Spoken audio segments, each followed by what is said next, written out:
It's a gear tester here, and I want to talk to you about this OG night vision setup.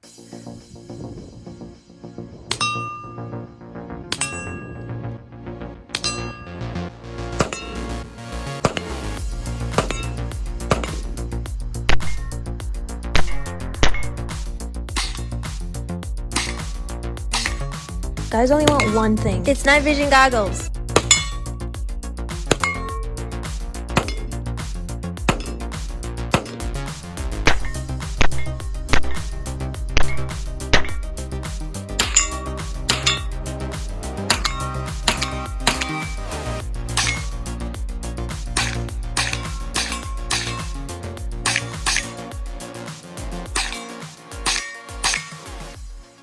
We have a PT helmet. We have an older PVS 14.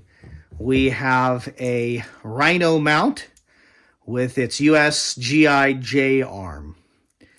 And this is a cool, old school OG setup. About 2.5 years ago, I'd saved up my money and I ended up purchasing a PVS 14 and its other accessories from NVG. But once I purchased those items, I had to wait for my order to be fulfilled. So I was waiting a couple months, and I found myself talking about it, night vision, with one of my buddies. He's about 72 years old. He's retired, and he's a sheep herder now. So he has a flock of sheep on his property near his home. And as I was talking to him about night vision and stuff, he's the least tactical guy I know. He has a couple rifles, a bolt action, and then a little like lever action 22 rifle. He does not have he's very simple in his tastes and needs and desires. Unlike me, I'm the gear tester. I'm always trying to acquire gear. This guy is a minimalist, and it's a beautiful thing. And he's the least tactical guy. I don't even think he owns a semi-automatic handgun, and he certainly doesn't own a semi-automatic rifle. Those are stuff that I like. So I'm talking to him about night vision, and he says, "Well, I've got one of those night vision things." I said, "You have a PVS 14? He says, "Yeah, I think I do." One of my buddies years back who is retired from the military, he gave me one of those things. I said, "There's no way," and I'm glad I didn't bet him any money because this is what he brought over to my house, this OG night vision setup. And I just think it's interesting. So let's go with the helmet first. So, we have Velcro. We have a kind of newer style of mount here on it. I think my buddy has owned this, the 72-year-old guy who's retired and herding sheep now. I think he's owned this for about 12 years, but I think this setup is from is even older than that. So, we have mounted Picatinny rails here from Magpul. Okay, MOE Magpul mounted Picatinny rails there. They're polymer, and you could mount items to it. We got Velcro. We have a counterweight here on the back in a little pouch that is from a company that I've never heard of, fightandflight.com. And when we flip this helmet over, it's been heavily padded, I think in part to protect you from the protruding components that attached, these rails to it. So it's been heavily padded. It fits me quite well, actually. It's got an older kind of, I don't know whether this is military issue or civilian stuff. National molding. So anyway, it's got a setup that's not super modern, but is functional in terms of your chin strap and stuff. And if we peel some of this stuff in the back away there, you can see it has stamped into the plastic of the helmet, it says PT helmet. Okay, I think you can see that there. So I think we have some genuine kind of military issue stuff and a cool little helmet setup that works quite well. I prefer, if I'm honest with you guys, I prefer more expensive mounting hardware.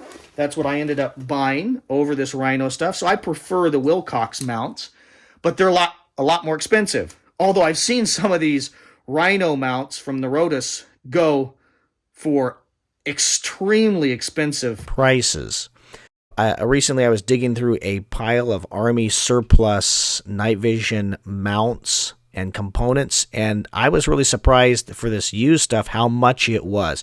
Here's a mount, a Neurotis mount that has the actual component that screws to the helmet, and then the arm that pivots down, and then you're going to need one of those J arms to attach to it.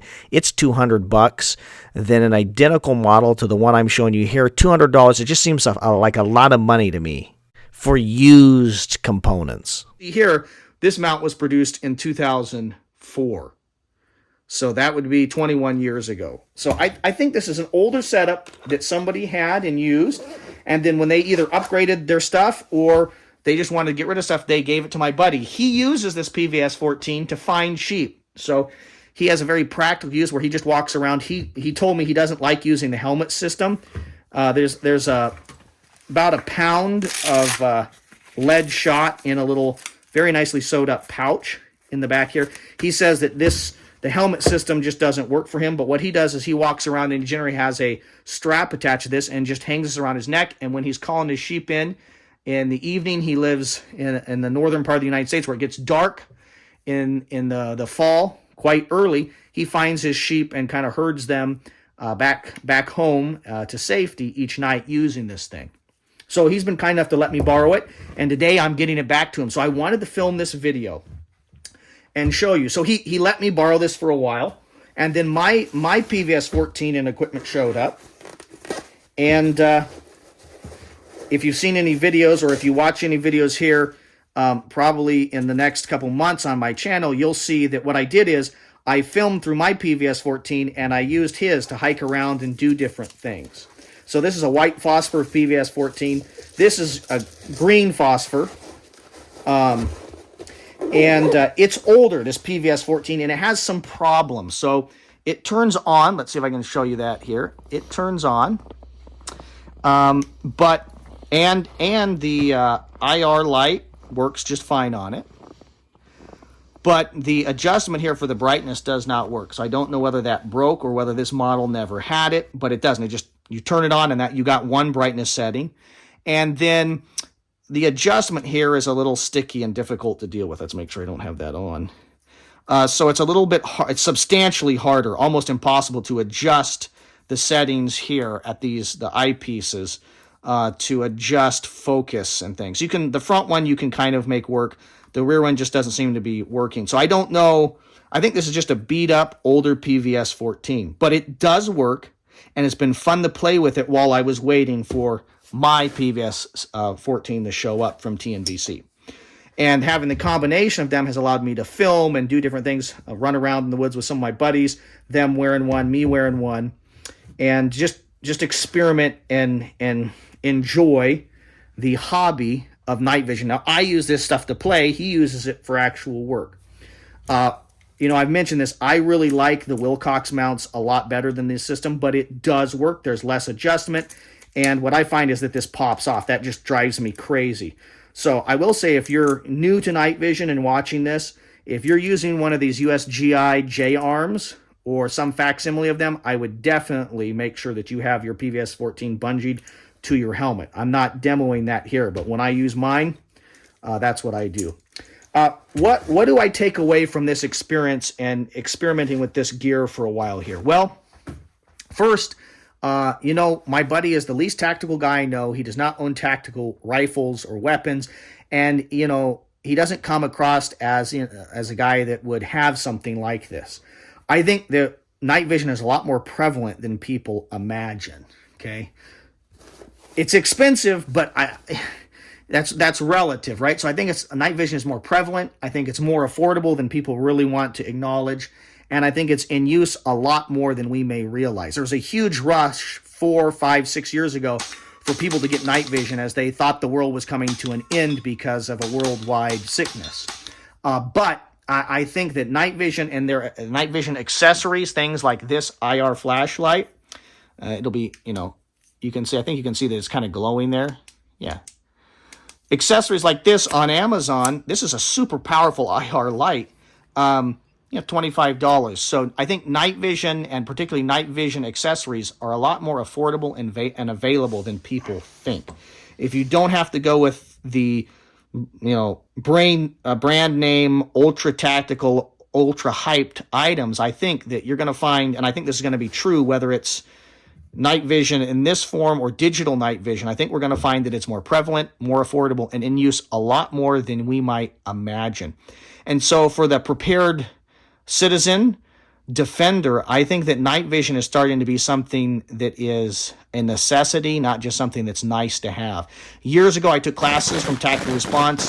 James Yeager was really clear. If you got money, hey, and you've got weapons and you got stuff, buy, own the night, own another 50% of the 24-hour period, which human beings are moving around and living life.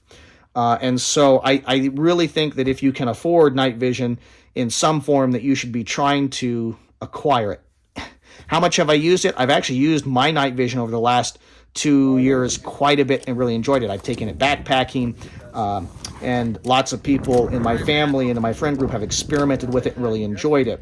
But I do think that night vision, my takeaway from this experience with my buddy using mine, is that night vision is more prevalent, more affordable, and in use a lot more than you might imagine. If you have any questions or concerns, please leave a comment down below. I'm interested in knowing how you, my valued viewers and subscribers, are relating to the idea of night vision for the prepared armed citizen or for emergency response. So leave a comment down below. I want to know how you guys are relating and thinking about night vision. And maybe many of you will say, hey, it's something I can't afford and I think it's completely unnecessary. And maybe you're right. If you like this video, if you want more content from me, the gear tester, on night vision, if you want to see my setup, my helmet, and the stuff that I'm using and experimenting with, then leave a comment down below and make sure to hit the like button. And I'll leave you with a little statement here as I conclude this video. Carpe Noctem. This is the gear tester signing off.